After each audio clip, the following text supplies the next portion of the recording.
기도와 말씀 두 가지면 그저 살아있는 성도는 될 수 있을지 모르지만 적어도 세상을 변화시키는 파워 크리스찬이 되기 위해서는 그것까지는 부족하다는 거죠. 하나가 더 꼭 필요합니다. 아시는 것처럼 사랑의 실천입니다. 봉사 섬김입니다. 지난주 말씀의 요약이었습니다. 신앙생활에 있어서 기도와 말씀과 사랑의 실천, 이것은 정말 베이직 중의 베이직입니다. 정말 기본 중의 기본입니다. 그런데 이것보다 더 중요한 베이직이 있습니다. 그것은 우리가 절대로 있어서는 안 될 가장 중요한 사실, 하나님이 우리를 아무런 조건 없이 그리고 죽도록 사랑하신다는 사실입니다. 믿으세요? 예, 옆에 있는 사람한테 그렇게 말하겠습니다. 하나님이 당신을 무조건 죽도록 사랑하신대요.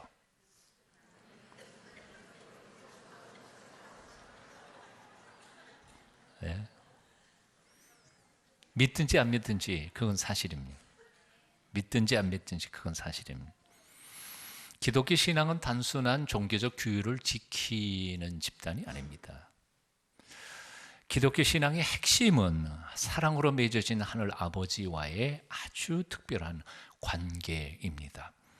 그래서 하늘 아버지와의 사랑을 확신할 수 없다면, 그 하늘 아버지와의 관계가 형성되지 않는다면 수많은 아름다운 경건한 종교적인 행위들이 다 의미가 없다는 것입니다.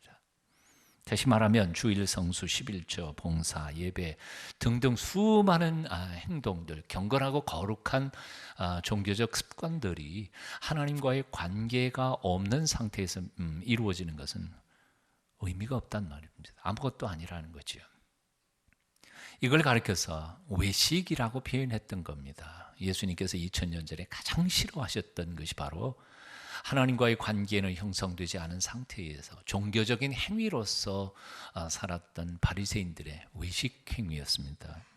나는 오늘 이 아침에 하늘 아버지께서 우리를 얼마나 사랑하시는지를 교리적으로가 아니라 신앙 고백적으로가 아니라 머리로가 아니라 가슴으로 온전히 느껴 알게 되실 수 있었으면 좋겠습니다. 그렇게 되시기를 축원합니다.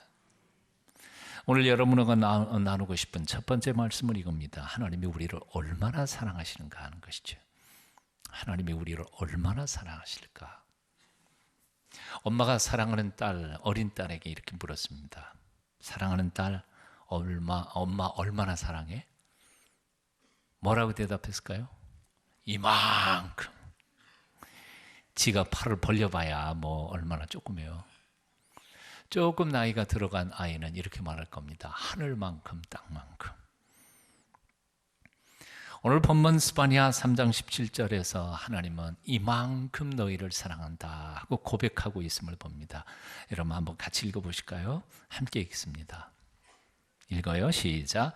너희 하나님 여호와가 너희 가운데 계시니 그는 구원을 베푸실 전능자시라. 그가 너로 인하여 기쁨을 이기지 못하여 하시며 너를 잠잠히 사랑하시며 너로 인하여 즐거이 부르며 기뻐하시리라 하리라. 얼만큼 사랑하는 거니? 너로 인하여 기쁨을 이기지 못하신다. 그냥 보고만 있어도 행복해지는 거지. 그냥 보고만 있어도. 그래서 잠잠히 사랑하시며, 우리 가운데 오시는 하나님이 우리를 얼마나 사랑하십니까? 간단히 말해서 기쁨을 이기지 못할 만큼 그렇게 우리를 부시면서 기뻐하며 사랑한다는 것이죠. 여러분 얼굴 보니까 못 믿을 것 같아요. 나를 정말 나 같은 거를 정말 그렇게 사랑할까? 나를 보시면서 그냥 기쁨을 이기지 못해 정말 그렇게 사랑하실까?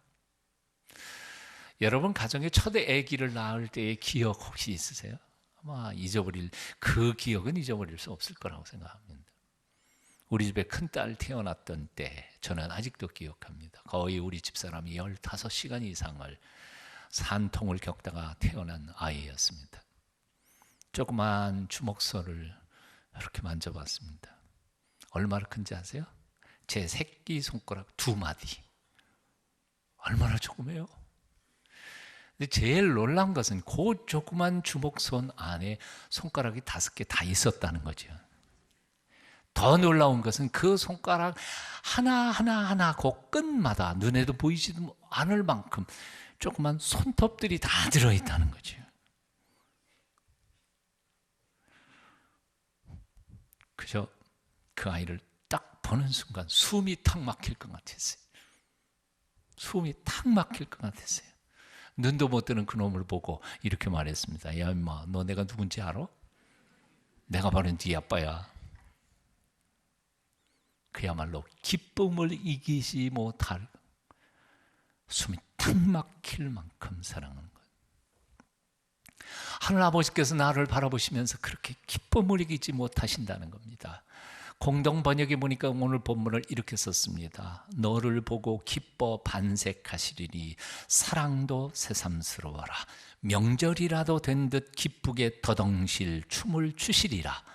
누가? 하나님이요. 상상이 돼요. 하나님이 더덩실 명절이라도 돼서 나를 생각하시면서 더덩실 춤을 추고 계시는 하나님의 모습이 상상이 되느냐고요. 여전히 못 믿겠다는. 못 믿으시겠죠? 못 믿겠죠? 못 믿을 것 같죠? 예, 나도 못 믿어요. 정말 나 같은 걸 보고 정말 하나님이 그렇게 기쁨 이기지 못하실 만큼의 기쁨으로 나를 지금 바라보고 계실까? 지금 나의 현존, 나의 존재를 보시면서 하나님이 정말 그렇게 더덩실 춤이라도 출 만큼 나를 그렇게 보고 계실까? 나도 못 믿겠지만 그러나 믿으셔야 합니다. 왜? 성경이 말씀하시니까요. 그리고 하나님은 절대로 거짓말 하시는 분이 아니시니까요. 그러니까 믿으십시오. 요한복음 3장 16절에 보면 하나님의 사랑에 대하여 이렇게 말씀합니다. 하나님이 이 세상을 이처럼 사랑하사 독생자를 주셨으니, 이처럼 사랑하사, 얼만큼 사랑하셨다는 거예요? 독생자 하나밖에 없는 외아들 주실 만큼 그렇게 사랑하셨다는 거죠. 하나밖에 없는 외아들을 십자가에 못 박아 죽이시면서까지 나를 살려 구원의 백성 삼아 주실 만큼 그렇게 하나님이, 하늘 아버지께서 나를 사랑하신다는 겁니다. 비슷한 얘기 로마서 5장 8절에도 똑같이 말씀하고 있습니다. 우리가 아직 죄인 되었을 때에, 뭐라고요? 언제? 내가 예수 잘 믿을 때에? 아니요. 아직 하나님을 알지도 못하던 시절에 그냥 죄를 물 먹듯이 먹고 마시던 세상 속에서 살던 그 순간에 나 혼자 잘난 척하고 내가 노력해서 땀 흘려서 내가 이 성공을 이루었다고 착각하면서 하나님 필요 없어 그러던 순간에 그리스도께서 우리를 위하여 죽으심으로 하나님께서 우리에게 대한 당신의 사랑을 확증하셨느니라. 확실하게 증명하셨단 말이죠. 확증하셨어요. 하나님이 우리를 사랑한다는 사실을 어떻게 확증하셨어요? 당신의 아들을, 내가 알지도 못하던 그 시절에 당신의 아들을 죽이심으로 내가 이만큼 너희를 사랑한다 하고 증명해내셨다는 거죠. 그래서 예수께서 죽으신 십자가는 우리를 향하신 하늘 아버지의 사랑의 징표입니다. 처절하고도 구체적이고 절박한 하늘 아버지의 사랑의 언어가 바로 이 십자가입니다. 저 십자가는 장식물이 아닙니다. 그냥 아름다운 게 아닙니다. 절박한 처절한 하나님이 우리를 향하여 내가 이만큼 너희를 사랑한다고 외치시는 고백이 바로 십자가입니다. 그러므로 사랑하는 여러분, 십자가를 우러러 바라볼 때마다 그 하늘 아버지의 사랑의 외침이 여러분 가슴을 울릴 수 있게 되기를 축원합니다. 난 널 사랑한다. 내 아들을 죽여 너를 살릴 만큼 그렇게 죽도록 너를 사랑한다. 제발 믿어다오 하는 것이 십자가의 언어입니다. 두 번째 여러분들과 나누고 싶은 말씀이 있습니다. 하나님은 왜 나를 그렇게 사랑한다고요? 왜 나를 사랑하셔요? 뭐 때문에? 오늘날 많은 성도들이 오해하는 것 한 가지가 있습니다. 그것은 뭔고 하니? 내가 신앙생활 잘하니까 나 사랑하는 거 아닐까? 내가 11조 했고 주일 성수했고 새벽기도 열심히 다니고 구제도 많이 하고 교회에서 봉사도 하고 전도도 하니까 열매 맺으니까 그러니까 나한테 복 주시는 거 아닐까? 질문, 과연 그럴까요? 대답 좀 해보세요. 정말이요? 내가 딴 사람들보다 좀 착하게 사니까? 대답을 못 하시는 게, 제 생각에도 그래요. 그건 아니에요. 그건 아닌 것 같아요. 만일 우리가 신앙생활 잘해서 하나님이 나를 사랑하신다면, 그럼 우리가 신앙생활 잘 못하면 하나님은 우리를 미워하실까요? 네, 그건 아닐 것 같아요. 주일 성수 안 하고 등산 갔다가 다리 부러지게 하시는 하나님, 그렇게 간증하는 사람들도 있더라고요. 그래가지고 주일 성수 죽으라고 한다. 뭐 그럴 수도 있겠죠. 예. 뭐 하나님께서 사람을 다양하게 대하시니까 죽어도 말 안 들을 놈 같은 경우에는 뭐 다리 멍덩이 불겨서라도 데려오게 하실 하나님인 것만은 뭐 믿을 수 있지만, 그러나 어쩌다가 한번 등산 갔다고 다리 불기시는 그런 속 좁은 양반은 난 하나님이라고 생각하지 않아요. 그럴 것 같지 않아요. 11조 한번 떼먹었다고 물질에 재산 공장 망하게 하시는 하나님, 그런 것 같지 않아요. 왜? 우리가 모범적인 신앙생활을 하기 때문에 하나님이 우리를 사랑하시는 게 아닙니다. 하나님이 우리를 왜 사랑하십니까? 당신의 자녀이니까요. 당신의 아들이고 딸이니까요. 그래서 우리를 사랑하신다는 거죠. 시편 2편 7절은 이렇게 말씀합니다. 여호와께서 이르시되 너는 내 아들이라 오늘날 내가 너를 낳았도다. 마태복음 3장 17절입니다. 하늘로서 소리가 있어 말씀하시되 이는 내 사랑하는 아들이요 내 기뻐하는 자라 하시니라. 물론 이 말씀들은 메시아에 대한 예언의 말씀들입니다. 하지만 성경 말씀이 모두 성령의 감독을 통하여 우리에게 주시는 약속의 말씀들이 아니던가요? 우리에게도 주신 말씀이에요. 이사야 43장 1절입니다. 야곱아 너를 창조하신 여호와께서 이제 말씀하시느니라. 이스라엘아 너를 조성하신 자가 이제 말씀하시느니라. 너는 두려워 말라. 내가 너를 구속하였고 내가 너를 지명하여 불렀나니 따라해 보십시오. 너는 내 것이라. 내 새끼라는 거죠. 내 새끼라는 거예요. 넌 내 아들이야, 내 딸이야. 성경 곳곳에서 하나님은 우리에게 이렇게 당신의 사랑을 고백하십니다. 너는 내 아들이다, 내 딸이다. 그러니 두려워 말라. 내가 언제까지나 너와 함께할 거다. 다시 묻습니다. 하나님이 왜 우리를 사랑하실까요? 당신의 자식이니까요. 아들이고 딸이니까요. 부모는 자식들이 말썽 부린다고 집에서 쫓아내지 않습니다. 학교에서 100점 못 맞았다고 호적에서 이름 파내는 아버지 보신 적이 있어요? 그런 아버지 없어요. 아들놈이 남의 가게에서 물건 훔치다 잡혀왔어요. 나 이런 놈 몰라요. 알아서 처분대로 하세요. 그럴 아버지 있어요? 없어요. 오히려 그 물건값 다 갚아주고도 그 아들 품에 안고 돌아오는 게 아버지 아닙니까? 아니, 세상에 육신의 몸을 가진 아버지도 그러는데 그 아버지의 사랑을 지으신 하늘 아버지께서 조그만 것 가지고 무슨 교통경찰 딱지 떼는 것처럼 우리에게 벼락 떨구고 사람 생명 앗아가고 그럴 하나님이실 것 같아요. 그런 하나님 아니시라고요. 성경에서 적어도 만난 하나님은. 자식을 왜 사랑합니까? 항상 100점 잘 맞은 모범생이라 사랑하는 게 아닙니다. 남달리 효성스러워서 착해서도 아닙니다. 내 자식이니까 사랑하는 것입니다. 무슨 말썽을 부려도 무슨 죄를 지어도 그냥 자식이니까 사랑하는 겁니다. 사고 치는 거 쫓아다니면서 뒷수습 다 하고 욕을 하고 매를 들며 당장 쫓아낼 것 같처럼 그렇게 행동하다가도 그래도 여전히 쫓아내지 못하고 그 자식 품에 안고 사랑하는 것, 그놈이 내 자식이기 때문입니다. 하물며 하나님이 어떠시겠어요? 11조 잘하고 성수주일 잘하고 교회에서 봉사 잘하고 새벽기도에 열심히 나와서가 아니라 당신의 아들이고 딸이기 때문에 조건 없이 사랑하는 것입니다. 혹시 여러분 중에 11조 못하시는 분 있으세요? 성수주일 잘 못하시는 분들 있어요? 새벽기도 못하시는 분 있어요? 사랑의 실천, 봉사, 섬김, 전도 못하고 큐티 못하고 구제 못하는 사람들이 있어요. 아니 아직도 술과 담배에 임백혀 끊지 못하시는 분들, 죄책감 가운데 사시는 분들은 없으세요? 아무도 모르는, 남 모르는 숨은 죄악을 여전히 저지르면서 예배당 나올 때마다 하나님 앞에 가슴 아파하며 죄책감 가지면서 나오시는 분이 있으세요? 앞으로는 11조도 하시고 성수주일도 잘 하시려고 노력하시고 술, 담배도 여러분의 건강을 위해서 절제하시고 끊도록 노력해 보십시오.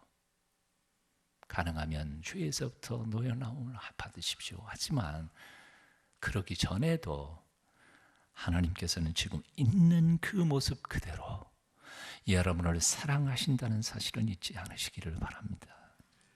있는 그대로.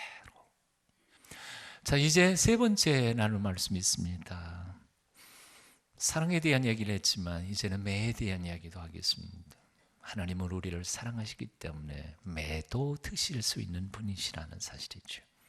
어떤 분은 이렇게 얘기 들을 것 같아요. 생각하실 것 같아요. 도루묵 됐네. 조건 없이 사랑한다 그러더니 또 매를 드나? 아니요. 도루묵 맨 처음으로 들어간 건 아니에요. 매를 드시는 이유가 미워서 드는 게 아니고 사랑하기 때문에 회복시키고 새롭게 하기 위하여 매를 드시는 것이니까 여전히 하나님의 사랑은 변함이 없는 것입니다. 히브리서 12장 5절 이하에 이런 말씀이 있습니다. 내 아들아 주의 징계하심을 경히 여기지 말며 그에게 꾸지람을 받을 때에 낙심하지 말라. 주께서 그 사랑하시는 자를 징계하시고 그의 받으시는 아들마다 채찍질 하심이니라. 따라해 보십시다. 사랑하기 때문에. 내 매를 드시는 것도 사랑하기 때문에 매를 드신다는 거예요. 자식이 엉뚱한 대로 흘러가고 저대로 그냥 내버려두면 망할 것 같은데 그래 잘한다 그럴 부모가 진짜 부모겠습니까? 아니라는 거예요. 물론 하나님이 그냥 잘못할 때마다 그냥 딱 하고 혼내시는 하나님 아닙니다. 길이 참으십니다. 지가 알아서 돌아오겠지. 오래오래 참으시다가 더 이상 그냥 내버려두면 안 되겠다 하고 마지막 코너에서 하나님은 당신의 가슴이 더 찢어지고 아픈데도 불구하고 우리에게 손을 대시면서 돌아오라고 부르시고 계시는 것입니다. 그러므로 사랑하는 여러분, 살다가 혹 가끔 하나님의 매를 맞을 때 하나님이 나를 버렸다고 생각하지 않으시기를 바랍니다. 하나님이 나를 사랑하시기 때문에 제 길로 돌아오기 위한 하나님의 부르심인 줄 믿으십시오. 우리가 기도하지 않는다고 하나님이 우리를 미워하지 않으십니다. 하지만 기도하지 않으면 나의 영혼이 살 수 없음을 아시고 기도하라고, 내게 구하라고 간절히 원하십니다. 성경 말씀을 읽지 않는다고 우리를 지옥으로 보내지 않으십니다. 하지만 말씀을 읽지 않고 묵상하지 않는 영혼이 얼마나 형편없이 비비에 말라가며 죽어갈 수밖에 없는 것을 아시는 하나님께서 갓난아이들 같이 신령한 죄를 사모하라고 우리에게 당부하고 계십니다. 사랑의 실천을 하지 않는다고 하나님이 우리에게 혼내지 않으십니다. 하지만 사랑하고 사랑받음으로 해서 인생이 얼마나 행복해질 수 있는지를 아시는 하나님께서 사랑하는 거 힘들지? 사랑의 수고가 많이 힘들지? 하지만 해봐, 노력해봐. 그럼 네 인생이 행복해질 거니까 권하고 계시는 거지요. 그러므로 사랑하는 여러분, 하나님 앞에 매맞을까 봐 기도하거나 심판받을까 봐 주일 성수하고 하나님 앞에 봉사하고 섬기지 마십시오. 사도 바울은 이렇게 표현했습니다. 예수 그리스도의 사랑이 우리를 강권하시는도다. 사도 바울이 자기 목숨을 걸고 소아시아와 마게도니아 지역으로 로마로 복음을 전하러 다닌 이유, 목적은 딱 하나밖에 없었습니다. 그렇게 전하지 않으면 하나님 앞에 심판받을까 두려움 때문이 아니었습니다. 자기 속에 있는 예수 그리스도의 사랑이 강권해서 미친 듯이 뛰어다닌 겁니다.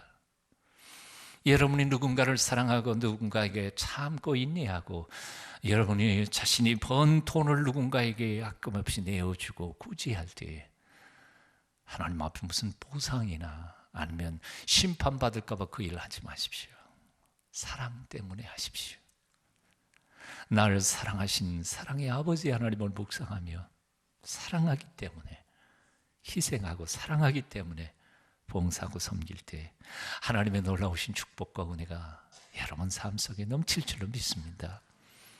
예수님께서 십자가를 지시기 바로 몇 시간 전에 제자들에게 이런 당부를 하셨습니다.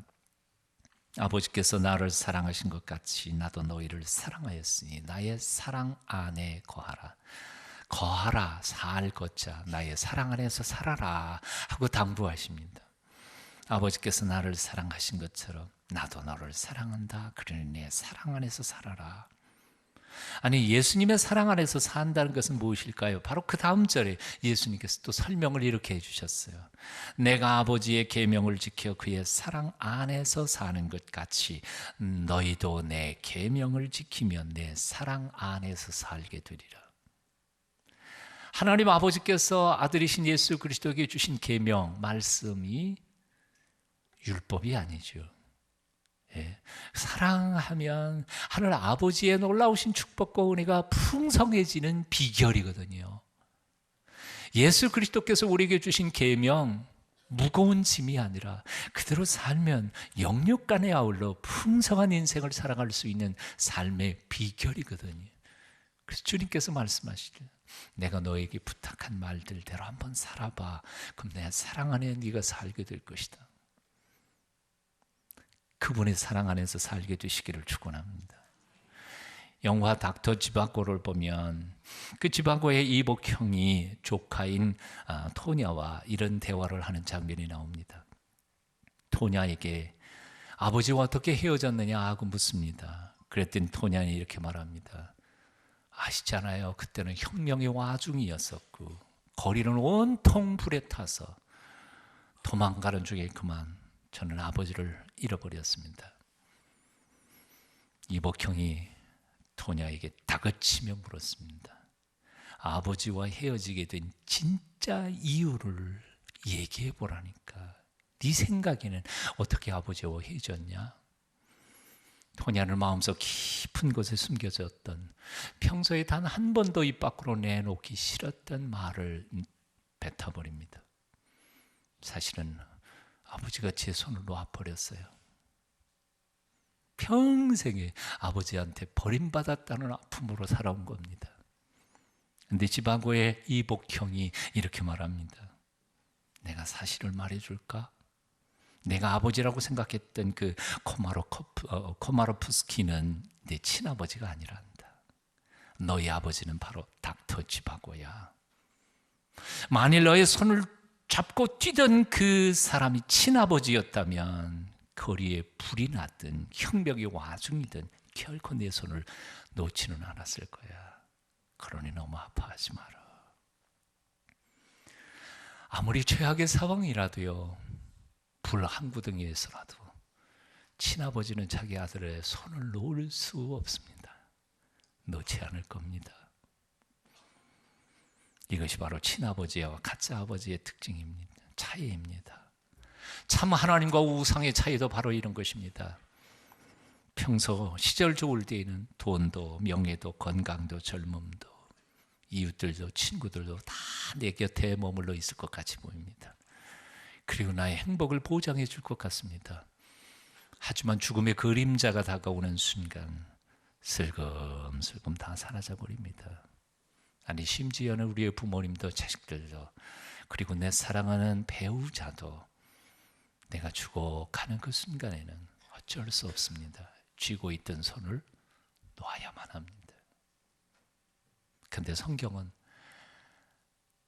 우리 하나님께서 죽음의 건너편까지 우리와 동행하시며 우리를 결코 홀로 내버려 두지 않겠다고 약속하고 계심을 믿으십시오. 그 믿음이 여러분 속에 있기를 축원합니다. 여러분 하나님을 사랑하십니까? 다윗은 여호와여 내가 주를 사랑하나이다 하고 고백했습니다. 여러분이 하나님을 사랑하시는 줄 압니다.